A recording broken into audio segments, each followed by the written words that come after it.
Assalamualaikum warahmatullahi wabarakatuh. Halo semuanya. Perkenalkan, nama saya Bilqis Itsnani Sabila. Dengan NIM 23031020093. Dari kelas E semester 2 Prodi Manajemen. Fakultas Ekonomi dan Bisnis di Universitas PGRI Madiun.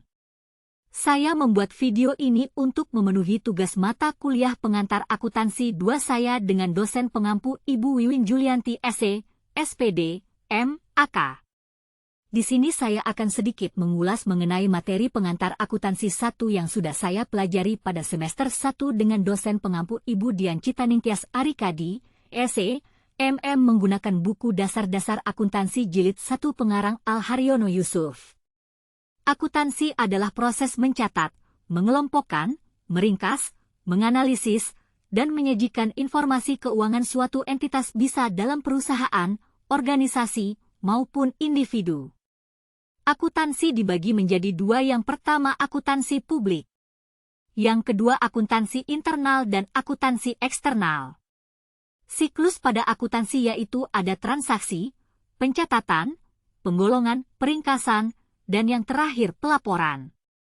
Bukti ketika melakukan transaksi ada nota, kwitansi, struk, dan invoice. Bukti pencatatan dicatat pada jurnal umum. Bukti penggolongan dan peringkasan dikelompokkan untuk diposting di buku besar. Bukti pelaporan dicatat pada neraca, cash flow, laporan laba, rugi, laporan perubahan modal.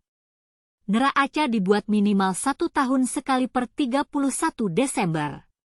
Aktiva adalah segala aset yang dimiliki oleh suatu perusahaan. Aset dapat berupa benda ataupun kekayaan yang diperoleh dari transaksi.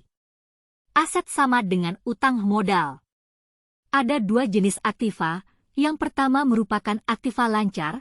Aktiva lancar yaitu segala jenis aset yang mudah dicairkan dan dalam waktu yang singkat. Masa pakai umumnya kurang dari 1 tahun, contohnya seperti kas, piutang, perlengkapan, persediaan. Kemudian yang kedua merupakan aktiva tetap. Aktiva tetap yaitu suatu kekayaan atau aset yang dimiliki perusahaan yang sifatnya tetap atau permanen yang digunakan dalam operasi-operasi penyelenggaraan suatu perusahaan dan dalam jangka waktu yang panjang, pada umumnya lebih dari 1 tahun, contohnya kendaraan, tanah, gedung. Ada juga pasifan kewajiban. Pasifa yaitu kewajiban perusahaan yang muncul terhadap pihak ketiga untuk melakukan pembayaran berupa uang atau barang maupun jasa pada suatu waktu. Aktiva dan pasifa keduanya harus selalu balance.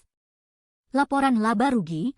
Laporan laba rugi adalah bagian dari laporan keuangan suatu perusahaan yang dihasilkan pada suatu periode akuntansi yang menjabarkan unsur-unsur pendapatan atau omset dan biaya atau beban pada perusahaan sehingga menghasilkan suatu laba atau rugi bersih.